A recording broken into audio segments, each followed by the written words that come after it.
오늘 함께 묵상할 말씀은 사도행전 15장 36절에서 16장 5절까지의 말씀입니다. 사도 바울과 바나바는 최소 1년에서 2년 정도 걸렸던 1차 전도 여행을 마무리하고 자신들을 파송했던 안디옥 교회로 돌아왔습니다. 그리고 할례 문제로 인해 시끄러웠던 교회 문제를 잘 해결하였습니다. 그런데 36절, 며칠 후에 바울이 바나바더러 말하되 우리가 주의 말씀을 전한 각 성으로 다시 가서 형제들이 어떠한가 방문하자 하고, 교회가 다시 안정을 되찾자 바울은 자신의 동역자인 바나바에게 2차 전도여행을 떠나자고 제안을 했습니다. 처음 전도했던 곳들을 다시 방문해서 그들을 격려하고 더 견고히 세우기 위함이었습니다. 이처럼 바울은 안정되고 편안한 삶 자체가 인생의 목적이 아니었습니다. 단 한 사람이라도 예수님을 믿어 하나님의 나라를 누리게 하는 것이 바울이 가진 인생의 목적이었습니다. 그래서 그런 바울의 뜻에 바나바도 함께하기로 했습니다.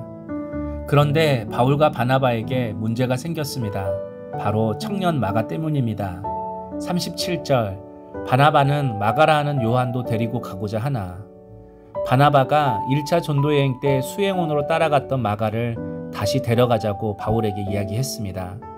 그러나 마가는 1차 선교여행 도중 아무 소리 없이 무책임하게 그냥 집으로 돌아간 사람이었습니다. 그가 왜 돌아갔는지에 대해서는 성경이 말하고 있지 않습니다. 많은 성경학자들이 추측하건대 마가가 부잣집 아들로 태어나서 고생을 몰랐다는 것입니다. 하지만 이로 인해서 선교팀에 큰 어려움이 있었던 것 같습니다. 한마디로 바울의 눈에 마가는 무책임한 청년이었습니다. 그래서 38절, 바울은 밤빌리아에서 자기들을 떠나 함께 일하러 가지 아니한 자를 데리고 가는 것이 옳지 않다 하여 바나바가 다시 마가를 데려가려고 하자 바울이 반대한 것입니다. 결국 서로의 의견이 좁혀지지 않아서 전도팀이 두 팀으로 갈라지게 되었습니다.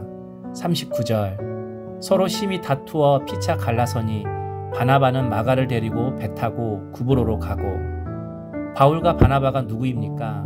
천하의 신앙인입니다. 리더입니다. 믿음 좋은 사람들입니다.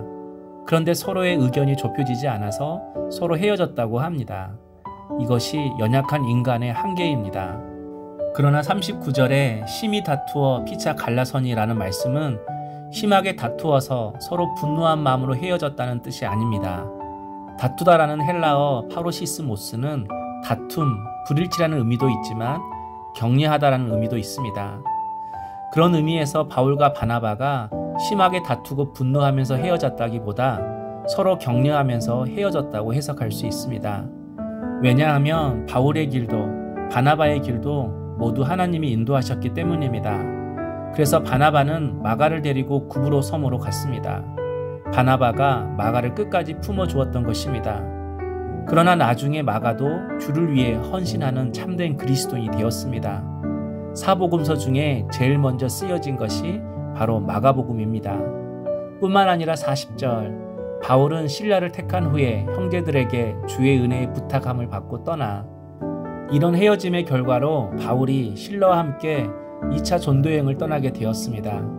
바나바가 구브로 섬으로 떠났다면 바울과 신라는 그 반대편인 수리아와 길리기아 지방으로 다니면서 1차 전도여행 때 복음을 전했던 곳을 다시 방문해서 그들의 믿음을 견고하게 했습니다. 그리고 16장 1절, 바울이 더베와 루스드라에도 이르매 거기 디모데라는 제자가 있으니 그 어머니는 믿는 유대 여자여 아버지는 헬라인이라. 더베와 루스드라에 방문할 때 바울이 디모데를 만났습니다. 그리고 이때부터 디모데가 전도팀에 합류하게 되었습니다. 이처럼 바울과 바나바는 서로의 주장이 달랐지만 서로 다른 주장으로 상대방을 이기려고 하지 않고 각자의 주장에도 하나님의 섭리가 있음을 믿고 서로 헤어졌습니다. 바나바와 헤어짐으로 인해 바울은 유럽으로 복음을 전하게 되었고 그 복음이 로마와 세계로 퍼지게 되었습니다. 성도 여러분, 성령님은 우리의 결별을 통해서도 일하십니다. 바나바와 결별했기 때문에 바나바도 바울도 새로운 길로 갈 수 있었습니다. 새로운 하나님의 뜻을 알 수 있었고 성령님의 인도함을 받고 성령의 놀라운 역사를 경험할 수 있었습니다. 그러므로 우리 생각 안에 있는 나의 계획과도 먼저 결별해야 합니다. 우리를 유혹하는 죄의 습관, 세상에 물들이게 하는 세상적인 만남도 결별해야 합니다. 그렇지 않으면 항상 제자리에서 맴돌 뿐입니다. 내가 알고 내가 경험한 것이 전부라고 생각하며 안정적이고 편안한 인생의 그림만 그리고 살 것입니다. 바울이 바나바와 결별하고 또 자신의 그림을 찢어버릴 때 유럽을 지나 로마까지 갈 수 있었던 것처럼 우리도 나의 생각 속에 있는 인생의 계획과 결별하고 인생의 그림을 찢을 때만이 성령의 인도하심을 받을 수 있습니다. 새 일을 행하시는 성령의 역사를 경험할 수 있습니다. 적용 질문입니다. 갈등과 다툼의 사건으로 인해서 더욱 믿음이 견고해지고 주의 뜻을 깨닫게 된 경험이 있습니까? 기도하겠습니다. 주님, 고난 중에도 지체들을 돌아보고자 하는 형제의식을 주옵소서. 다툼과 갈라섬의 사건에서 요동하지 않도록 사람이 아닌 하나님만 의지하게 하옵소서. 함께 사역할 동역자를 허락해 주시고 우리를 통해 여러 지체의 믿음이 더욱 굳건해지게 하옵소서. 예수님의 이름으로 기도하옵나이다. 아멘.